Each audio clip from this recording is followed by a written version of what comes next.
Okay, how do I see my own screen? I thought agents will do all this. Still here, man. If we can sprint without having to do much work, then we've got agents. That's my benchmark. I disagree. I disagree. After doing all this work, we are far away from AGI. But okay, that's another talk. All right. May I have your attention, please? So, as I said, last 6 months since Opus came, I've been gone crazy, reading everything that I could about agents, what they mean, how to deploy them.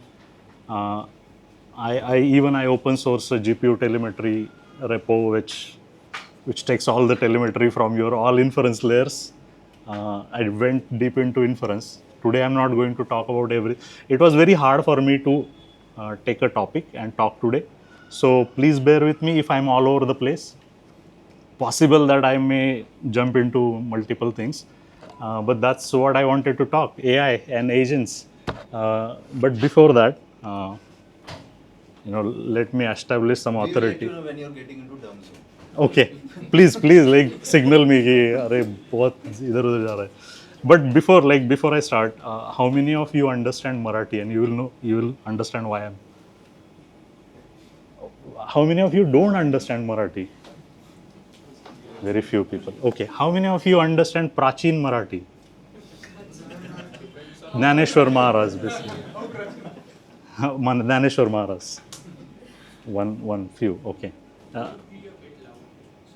bit louder. Okay.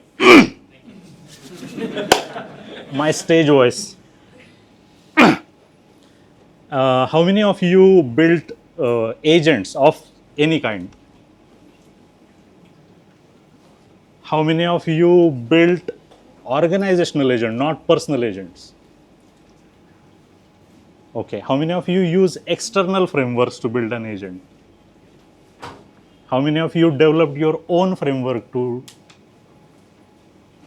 Okay, couple of. Oh, okay. How many of you deployed agents in production where your customers are using it? Cool, I can talk. Okay, coming back to this thing. I'm an over engineer at last night.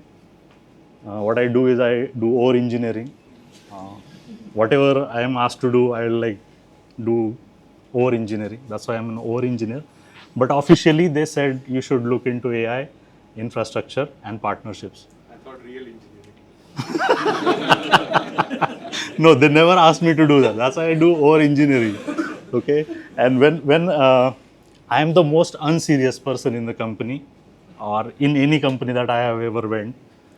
So don't take me very seriously. I'm here to vent out what I have learned, and be relaxed. Don't be so serious. These agents are not taking anything away from us.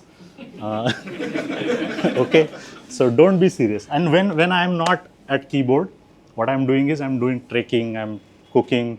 Whoever has my WhatsApp number knows I'm cooking on weekends, and reading poetry.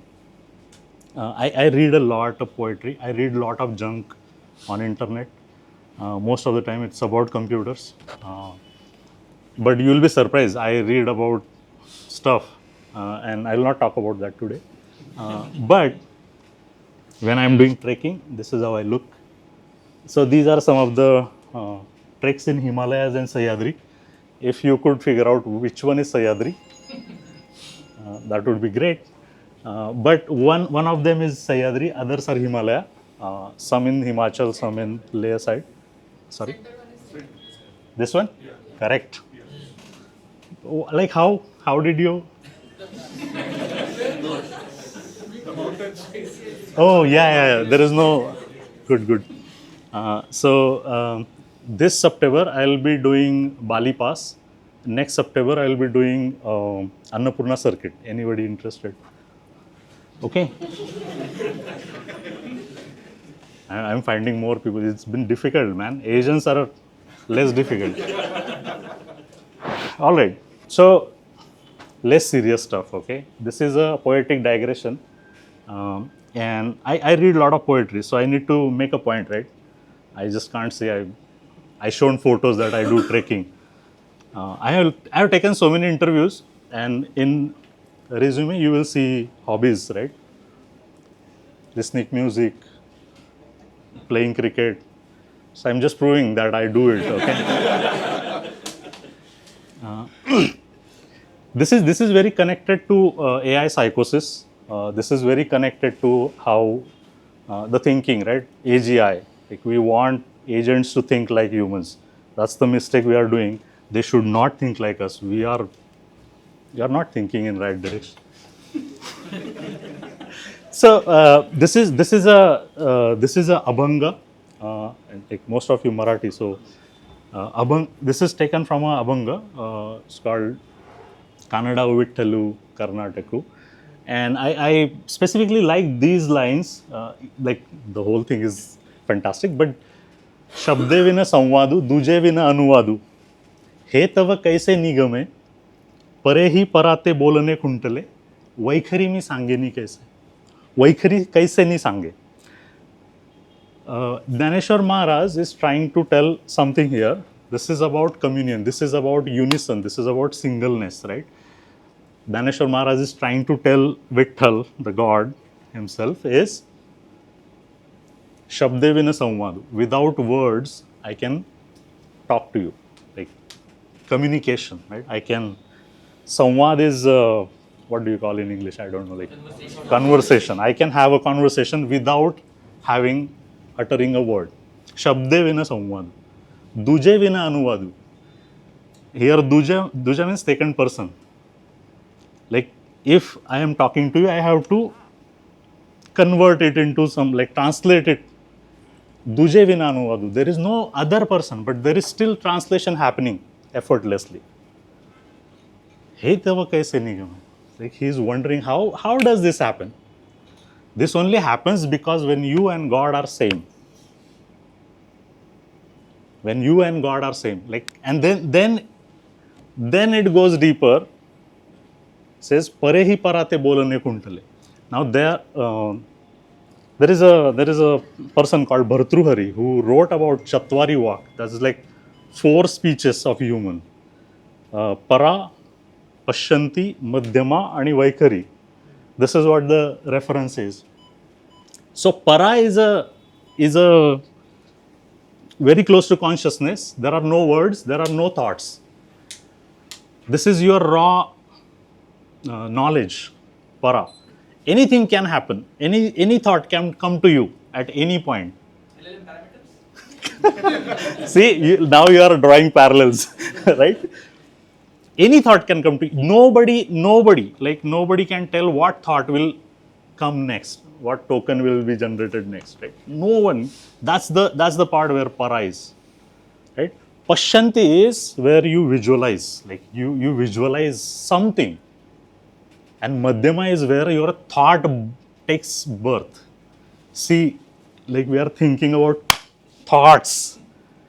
There are 2 deep levels, para and Pashyanti, where that's why no AGI. We are still at thinking. We are creating thinking machines, right? And that's why I had a really hard time after listening to Sahir, to all sort of people. What do I pick? I picked Dhaneshwar Maharaj because the Palki is coming closer. So, Parehi is that part, para, where no one has control over. And still the God understands what I want to, like, even before the thought I visualize, or even it comes to my, even though I don't know what I want, the God understands. And hence, Vaikhari kaise nahi sange.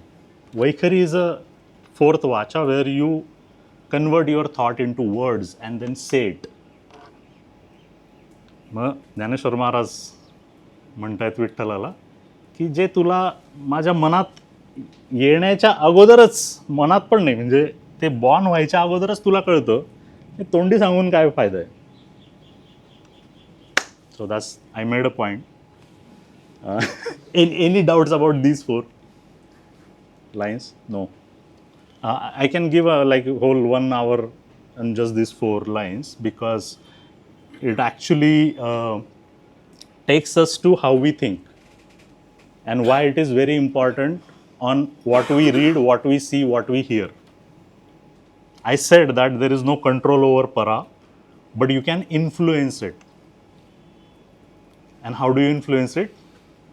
By seeing, by reading, by listening, by saying. Feedback, RL. Weights and biases. So this is how it happens. But I think that that's enough digression. Okay. So what I'm going to talk about is so what I have been doing in last 6 months is so Nishant and Prathamesh were up to something, and they were building an agent which can help internally last time. To do certain things like answer customer queries or answer our own queries, and we want a helper, right? Like everyone, why did we deploy agents? We want someone to do our work. That's what we were thinking, and they both were up to something. And then one day they said, Shekhar, can you talk to few customers and see if they need this. The first question came to my mind, like, where are you going to deploy this? They made an agent, but they didn't make anything. They didn't think about how to deploy it. Right? Even internally, we were running it on some like small machine. So after getting frustrated for 1 week, asking both of them that, hey, how are you going to deploy this? Tell me, because customers will ask first question: are you going to read my data? What happens if this hallucinates? What happens if it cross-reference my one customer's data to another? What like, because I was just imagining in my head, I'm an over engineer, right? Like, before I'm going to customer, I was thinking like, what if these people ask me this question, and they do, like they scare you when it comes to AI. They might buy a SaaS easily from me, but they will not buy AI from me. After getting frustrated, I decided to take the things on my hand, and then I over-engineered the deployment platform for agents. And this is and actually it has multiple parts. I can give at least 4 talks on the challenges in deploying agents, but I have picked a very fundamental topic today. I'll talk about what is an agent, right? So that we all come to a same definition. At like first, let's come to a same page that what is an agent, and if I decide to deploy it, what challenges we are going to face, right? So before I go into that, have you heard about this? Like Meta recently did an agent interestingly on Instagram, and what you could do, can you see the screenshot that somebody is asking, I forgot my password and help me reset it. And what it did, but what it did was it sent the password reset on any email that I provide. See, it says just to link my new email address.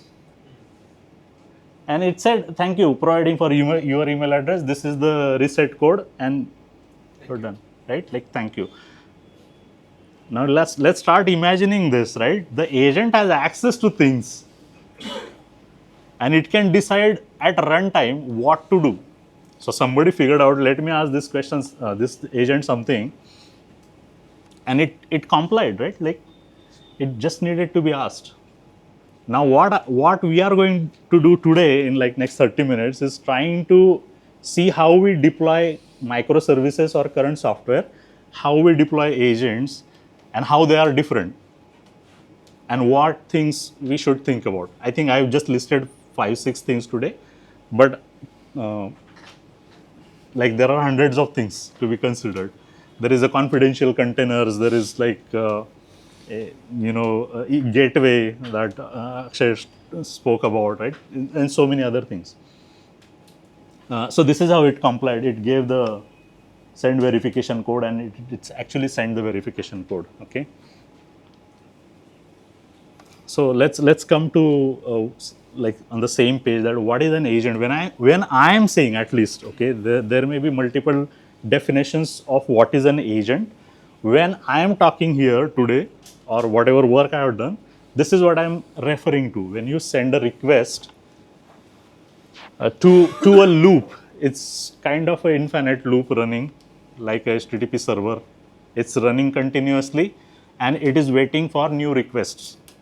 Okay, but it has ability to go and ask an LLM that, hey, I got this request, and now this becomes little different than chatting with ChatGPT or Codex. A bit different because you're directly talking to ChatGPT, directly talking to an LLM.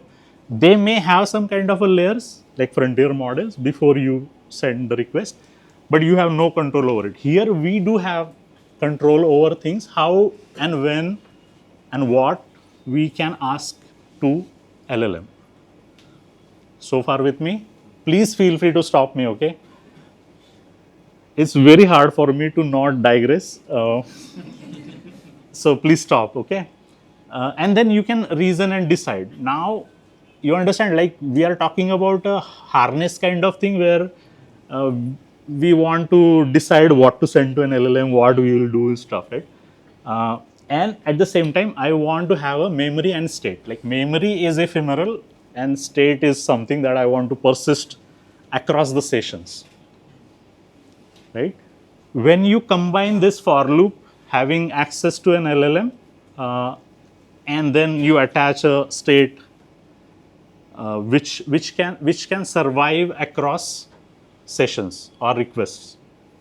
And memory is something that you can use it a single session or you can decide to use it however you like. But mostly what we have done is we used state across the session. Memory is ephemeral, like every session will have different memory. In fact, we go further and we treat every request as like an independent request, even if you're talking about the same thing, right? Now, the important part was the first thing that we did, like adventure that we did internally after we saw that it works, kind of, we gave access to our production Kubernetes. Read only, of course. We are adventurous, like we do trek and all, but not that adventurous. So we gave a read only access to see karta kya hai agent, like what does it do, right? Now I cannot go through the Slack, but like trust me when I'm telling you this. The very interesting thing, like Kuldeep was interested in knowing why we are paying so much to AWS.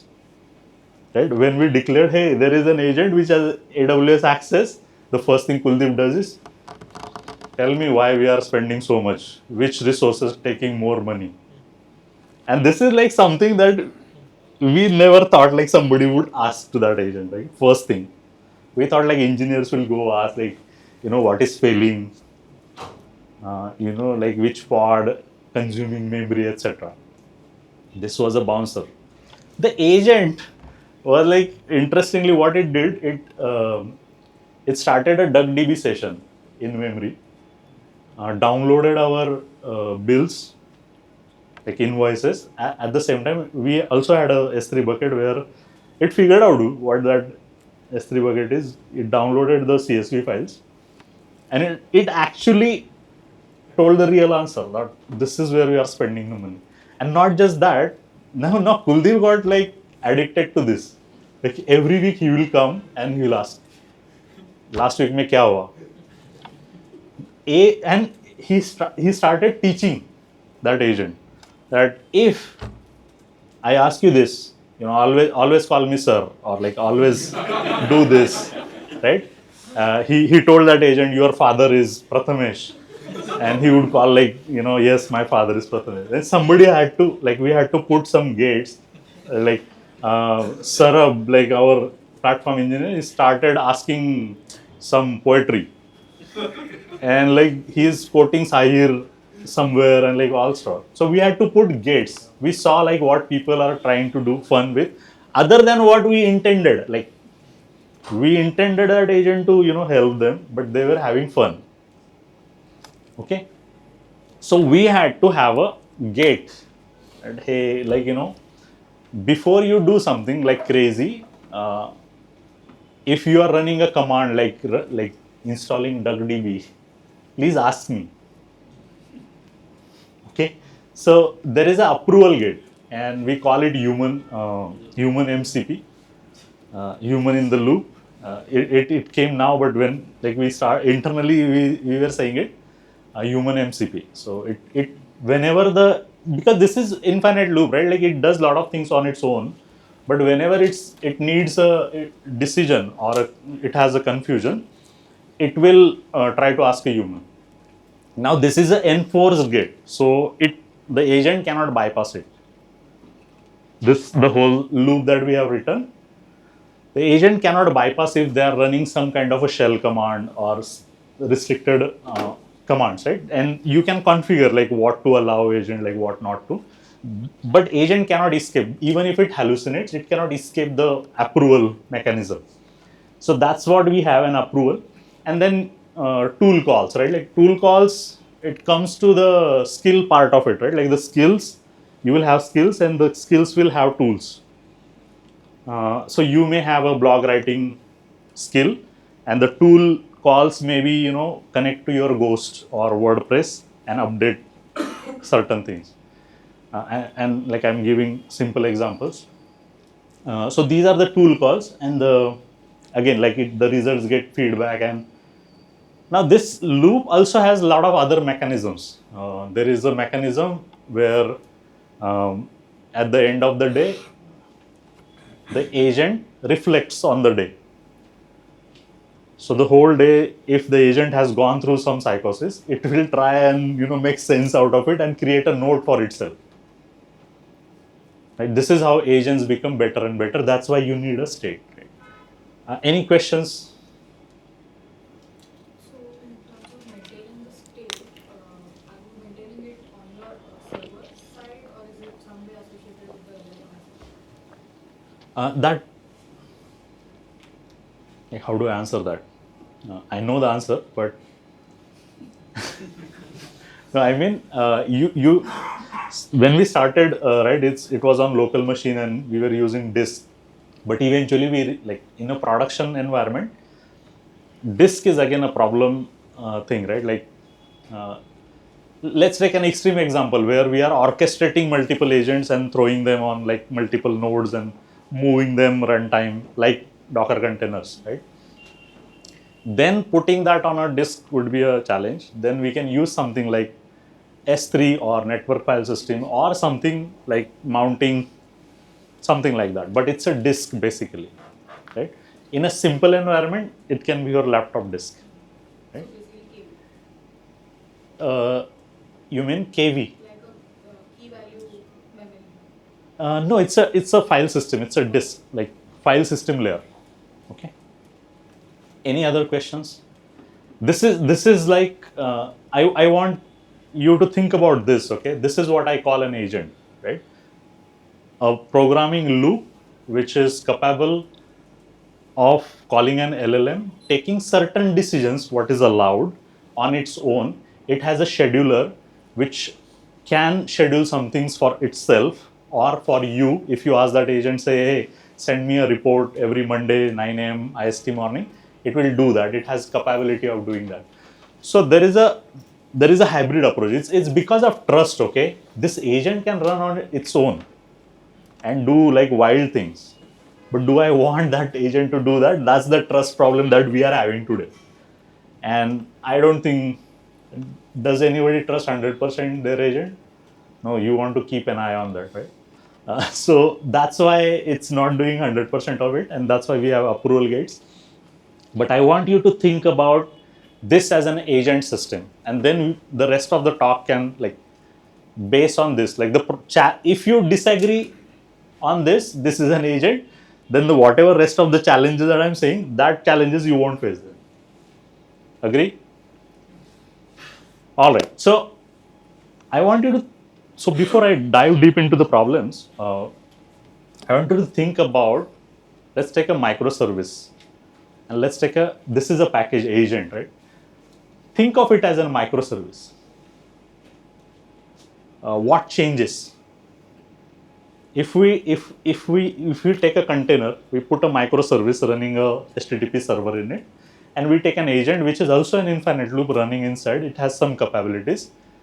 We package it in a container and deploy it in a Kubernetes, right? Like what changes? As an infrastructure engineer, like how many of you are infrastructure engineers or on that side? Okay, backend developers. Okay, more backend. Okay, so if we think about deploying this as a container, what changes? Access patterns. Access pattern. Because it's sandbox now. Environment. It only sees that much. So what capabilities it has, and what it can call, right? Correct. What else?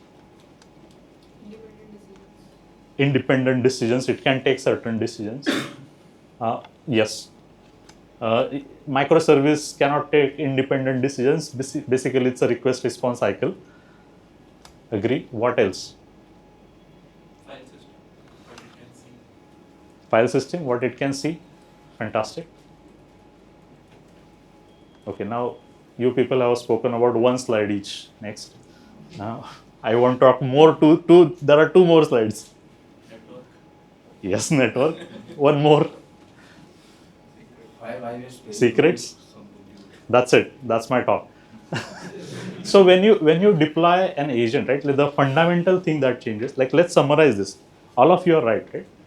Let's summarize this. What changes? Fundamentally, the code that is getting executed at runtime is not a trusted bunch of lines. It's not a trusted code. When you deploy a microservice, the code has gone through reviews. It's a trusted code. You know the behavior of that code. You know that this code is not going to spawn children, and then the children will autonomously do stuff, right? The code that you are deploying in a container is a trusted code, and like it gets hacked. People can do stuff remotely. But look at the meta example, right? You didn't need to hack it. Like hack in the sense you didn't need to get a control in the system.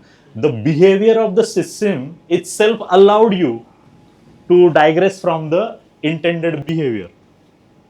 That's the fundamental change. That's the thesis of the whole thing, that how you deploy an agent. Deploying trusted code inside a container and deploying untrusted code inside a container. These are the two things. Now, it's not just untrusted, right? It can be like written runtime, arbitrary. It might be a trusted one, but at the same time, the features like jailbreak and prompt injection, you can still break the whole system altogether. The way it has been done. Correct. Meta might have done it very professionally in the production environment, but a person like this, jailbreaking mechanism can do anything. And Correct. then only you need to understand whether your system is fully reliable or not. Correct. So that's the thesis, that an end user of your system can ask that agent to write arbitrary code and then access the system horizontally, vertically, however, if they are like, smart enough to. But see, like it has become simple. The 12th standard student has found out the CBSE portal and all that, right? Using LLM tools simply. It has become simple. Like if you can beat like Instagram security, then you understand what the thesis I'm talking about. This is what is running inside. It has capabilities. Now, how do you take care of that? Or exploit. Like, I don't even call it exploitation now, right? You are just talking to it and asking it to do it, right? And it's doing. It's not even, I don't know, like, yeah, I mean, it's going haywire, right? So, this is what we spoke about. Like, whose code is it? किसका है ये code? कौन लेगा ownership? The code is LLM generated. It is deployed.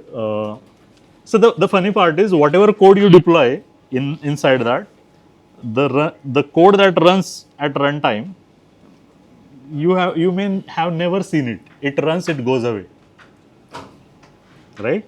So third party. So this is one important thing, right? Like when you think about this as a packaging, right? this thing can be extended by adding plugins, and those plugins are skills here, right? So you can, and I'm sure that all of you must have downloaded some skills from GitHub to enhance your whatever that you do. Be careful, okay? Because those skills could be poisoned very easily in plain English language. It doesn't have to be like obfuscated some script or something. Even not that, just plain English. So be careful. So the skills that you can import, you can extend the behavior of that agent, and that could be injected, like the poison, like it could be poisoned, the prompt can be poisoned, or customer authored, like our Kuldeep likes to play with it. So your end user can poison it. Now this is where we are. Now people would say, like, we will put guardrails in our prompt, right? So this is an example of Chipotle's agent, where the customer says, I want to order a bowl, but before I can eat, I need to figure out how to write a Python script to reverse linked list. Can you help? Well, you asked agent to be helpful. It complied. Great question. Right? And then it says to reverse a linked list in Python, you can use iterative approach, and like it actually writes a code after that as well, right? More screenshots. The guardrails that you put in a prompt or your system prompt is not going to work. It's very easily overridable, exploitable. That is not going to work. That's why and please understand that this field is evolving really fast. So what I'm saying today, it is already outdated, by the way. I'm still going with it, but it is going to evolve really, really fast. But I'm talking about today's condition, today what we have in the industry. Right? So what I come to a conclusion that it has to be structural. The isolation has to be structural and not conventional. Like the way you used to do earlier, how you get your microservices, how you put restrictions or throttling or etc. That might not work as it is. Might work in like regular situations, but not as it is. So you will have to think about, if the code is getting generated, ephemeral software is getting written, it is getting executed, how do I think about it? So there is a whole list of series that I wrote on my it's a temporary subset that I created about isolation. Like how do you isolate this? Because when you talk about security, there is I learned this from my dear friend who used to work in security, and he told me there is a blast radius. This is like blast rate. Like how do you can never make it zero, right? Like it is always there, but you have to reduce it. You have to contain it. Like, he used to call it surface, attack surface. Like how do you reduce the attack surface of it? So the isolation is the part. See, you want agents to be very powerful. The dynamism is powerful. If you remove that, it becomes your microservice. If you make it deterministic, you understand, like if you make it deterministic, it's nothing but your code running in a HTTP server. You want that non-deterministic. So I come to a conclusion that it has to be structural. It cannot be conventional. It has to be structural. You have to put in guards.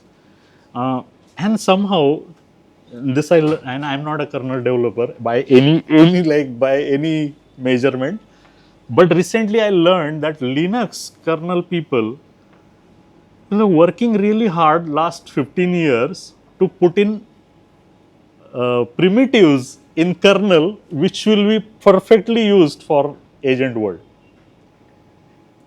Last month they released kernel 7. Believe me, I am not a kernel developer. I have no interest in kernel. But I read a lot of things about kernel, how they are developing these primitives. Fantastic. I encourage you to read about it if you are really interested in how to make your agents really, really isolated, right? But there are cheat codes, okay? You don't have to read everything. People have been giving you solutions, you can use them. And recently, I think last week, Amazon has declared their Lambda has been converted into MicroVM now, right? So MicroVM is the perfect isolation for running your agents, and not containers. I will fight with you if you say container is enough. Okay, containers are not enough. So there are 6 things that this is like not limited to this. Okay, these are just arbitrary 6 things that I wanted to talk today. What are those 6 things? Like what we said, it can read secrets in the environment. Now, if you like normally you're running a HTTP server, what you do is like there is an environment file or a secrets file or whatever you call in your development environment. The code runtime refers to that os.org or like os.argument or something, and then it gets the environment variable, basically secrets, LLM API key or database username password. Like imagine your agent has access to the .env file and your user asks, hey, can you just output the password, I forgot. We in this structure we cannot put environment file accessible to an agent, right? Run its own program, as we spoke. Like it can arbitrarily write code. It can take whole box down, kind of a DDoS, but a new way of DDoS. Like the I can ask single agent to hog all the memory, everything that is it has access to, and if you put it in a container, only God can save you. So there is a loop, so it can run $50,000 just like within few hours, or if you ask it to spawn multiple agents, it can do it for faster as well. So there are you can sneak in bad code from your skills. You can import a lot of bad code or poison prompt, or obeys a poison instruction. So these are the things that we actually spoke. Now some of the things that I implemented, there are a lot of other things that I implemented, but I'm just going to talk about these 6 things that what I did when I implemented. So I built a Heroku-like platform internally to deploy agents. I could have used like whatever is available there, but see, I am an over engineer, so I did it myself. So what you can do if you don't want your agent to output secrets. So what I did was, so there are patterns. What these agents can do is they can read someone else's credentials as well. If you don't landlock, like if you don't put it in a like micro VM, kernel separated, so they can traverse horizontally. So what I did was I created a encrypted store. So agent has access to DB, but the credentials are encrypted, and those will get. So there is that approval gate that I shown, right? That agents cannot skip. So similar mechanism. If agent has to access database, that mechanism only decrypts it and uses it. Agent directly doesn't do it. Agent doesn't have access to my secrets, right? So that's what I did. The arbitrary running. This is where the kernel features come in very handy, where you can do a lot of things. Like you can actually stop agent from spawning multiple children, or if it spawns children, you can restrict what file system layers it can access. I'm saying file system layers, I'm not even saying directories. Directories, yes, you can set the ID of which parent directory and don't go beyond that, because in a skill you imported from GitHub, that skill could just write // and you're done. Okay, so you can restrict those things. It's writable but not executable. That's why the state comes in handy. So you don't ask agent to maintain its own file system. Treat agent sankame baru. Like tell it to do something, and then you manage your file system layer. You manage your environments. You yourself manage everything. And this is all Agent is not doing all this. Like this is all old school structure of the system. You can take like the box down, hog all the memory, all the CPU, all the resources that are accessible to me. What I did was I restricted one process per agent and put in a lot of like the kernel features of landlock, process restrictions on that, so that agent cannot like go haywire. And because right now whatever open source agentic frameworks that you are seeing, right, they give you a vanilla flavor of the agent, which doesn't control all these things. If you want to deploy it in production, you will have to hand roll your own these security features. So this is where the Akshay's load balancer and other part comes in, where you can actually restrict it. So this doesn't go inside the agent. All these features are outside the agent, right? It's kind of a features of harness, features of your load balancer, features of your platform that you are deploying to. So this is where you take a budget call. So this also goes in one level deep.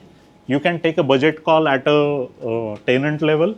You can take a budget call at a agent level as well, before and after as well. So these are the gates that you can add. I'll slip in, like you can import the bad code. So what you can do is use this. You reject the dot mechanism. You reject the file system layer accessibility. So one thing that is very interesting, it's very old FS layer in kernel. What I used it for, I have not mentioned it here, but what I used it for, there was a use case where I wanted one agent to share something with other agent, but I did not use that agent to agent protocol, and that's where I did not do over engineering.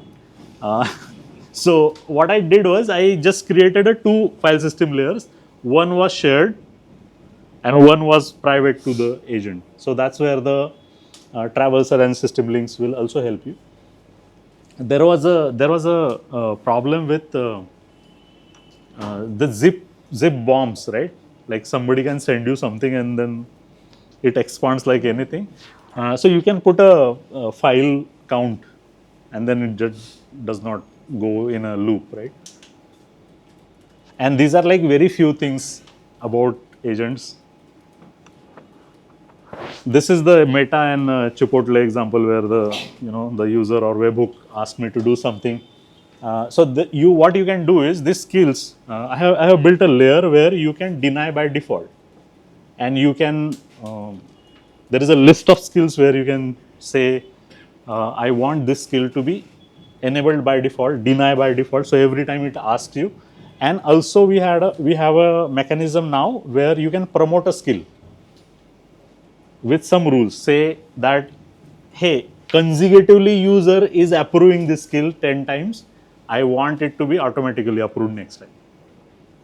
Right? For example, change directory or list directory, something. You don't want to approve every CD and ls command. So you can promote that to auto approval. So certain things deny by default, but you implement mechanisms where you can have these kind of auto approval, etc. But do you maintain those states in the agent's memory or actually some deterministic state? So these all features are platform features. Like think of Heroku. Yeah, I get it, I understand. But these decisions that you just nuance that you talked about. We store that in a database. Yes. Plain old SQL Postgres I'm using. Yeah. Sometimes I don't do over engineering.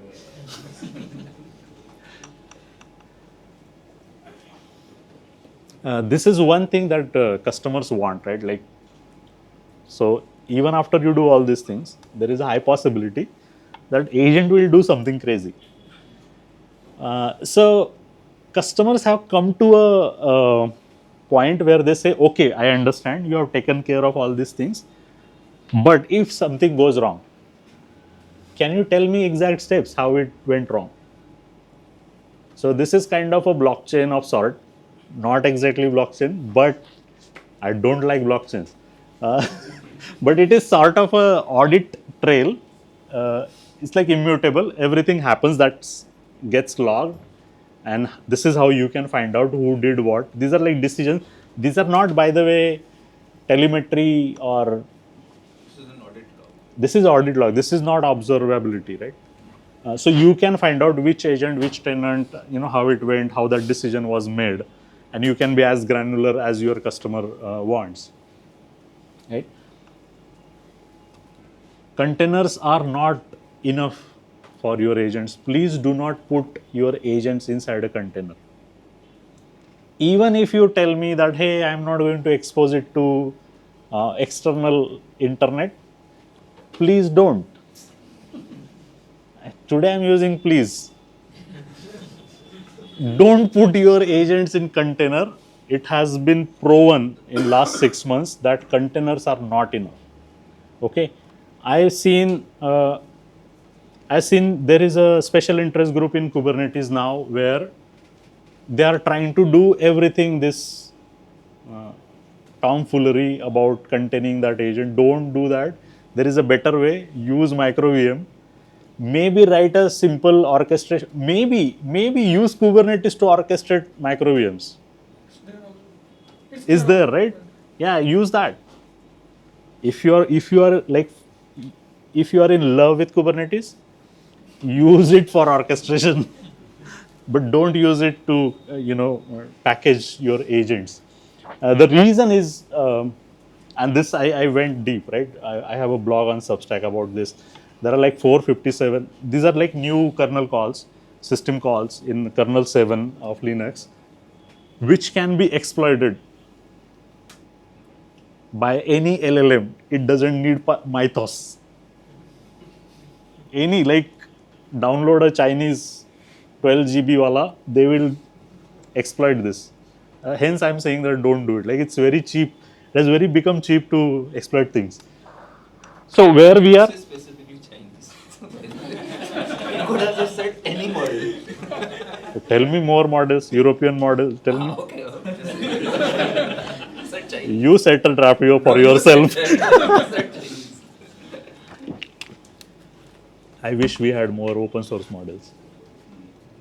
So this is where we are today. Like, the internal system that we deployed is very close to, I have concluded the MicroVM thing, but I started with the Linux security module as a security, but then I moved to, I didn't enough over engineering, so I went to a easy solution. I used MicroVM right now. And these are some of the CVEs, like this is old one, but there are like more. Also, I found a very interesting quote in Amazon's, I think, Lambda documentation, AWS Lambda documentation. This is what this, no, sorry, it's in a Elastic Container Service. It says AWS officially does not consider container as a security boundary. It's like double quotes.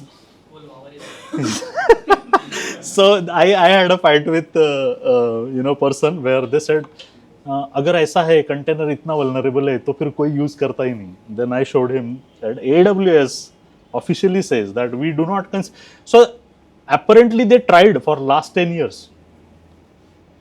And hence the Firecracker was born. The MicroVM AWS Lambda uses, that was born because they concluded that container is not a security boundary. Okay. So this is the same thing that use MicroVMs. Those are like KVM based because it's a kernel separated. You cannot exploit. And by the way, last 8 years, there was no single CVE on Firecracker exploit bypass. There are two CVEs, but not related to crossing the boundary of kernel. Okay, so it's proven so far. Tomorrow I don't know. So when you put everything together, this is how it should look. This is not a real diagram. This is just a conceptual way of telling that how you would package it. This is a single unit, and if you put all these units together, Then there is a platform on. This is what I built. We call it Mitai Cloud. The platform that I built for it, because the agent framework that we have is called Mitai internally. The good news is we just open sourced it this morning. So if you want to take a look at it, there is a /last9/Mitai. What Mitai does is everything that I spoke, like it's a framework. The feature that I spoke are platform features, but the unit, the loop that I shown you in the first, that's the loop this Mitai is. So what you can do is you can run it locally, you can extend it by adding more skills. It has a human in the loop, it has a scheduler. So basic functionality is there, and you can make it more powerful by giving it a state, giving it a memory, and then it learns on its own. So it also has a internal tick where it reflects every day. So it also has the ability to create workflows.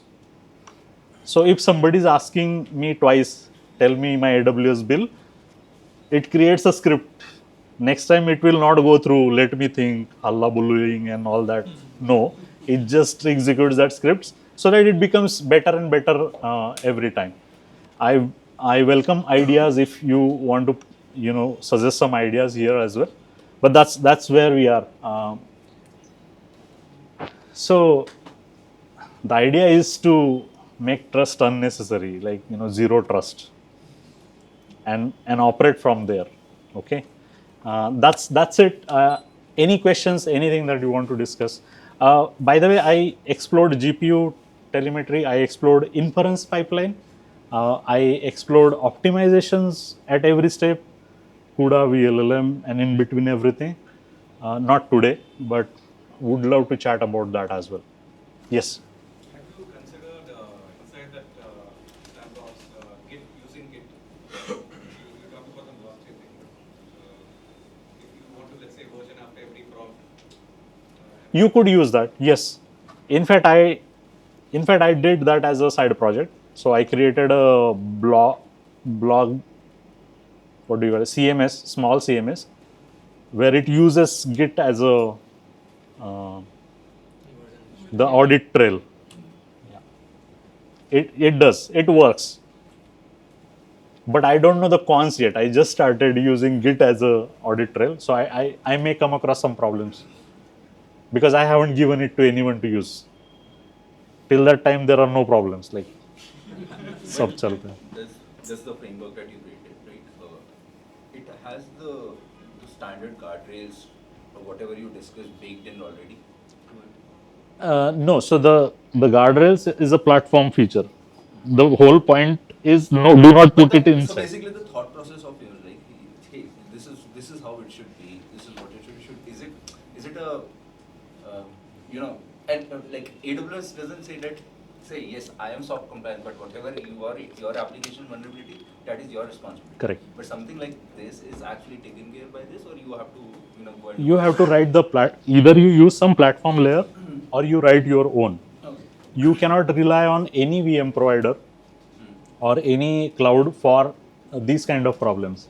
It is as good as like I am hosting my PHP. I get it. I understand. I inherit all the PHP problems. Basically, the thought process is there. Thanks. Right. I wanted.